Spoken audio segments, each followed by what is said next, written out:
ইসলামের শুরুর দিকে মদিনায় মুনাফিকরা রাসূলুল্লাহ সাল্লাল্লাহু আলাইহি ওয়াসাল্লামের পবিত্র স্ত্রী হজরত আয়েশা রাদিয়াল্লাহু আনহার বিরুদ্ধে একটি মিথ্যা ও জঘন্য অপবাদ রটিয়েছিল।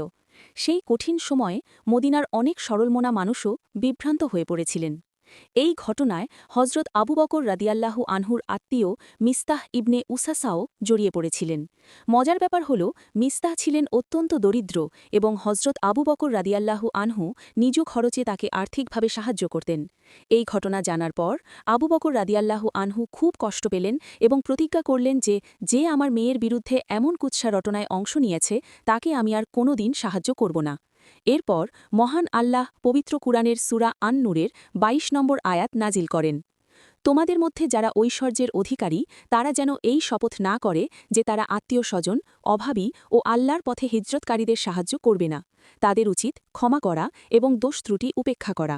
তোমরা কি চাও না যে আল্লাহ তোমাদের ক্ষমা করুন? এই আয়াতটি শোনার সাথে সাথে হজরত আবু বকর রাদিয়াল্লাহু আনহুর চোখের পানি আর ধরে রাখতে পারলেন না। তিনি সাথে সাথে বললেন, অবশ্যই আমি চাই আল্লাহ আমাকে ক্ষমা করুন।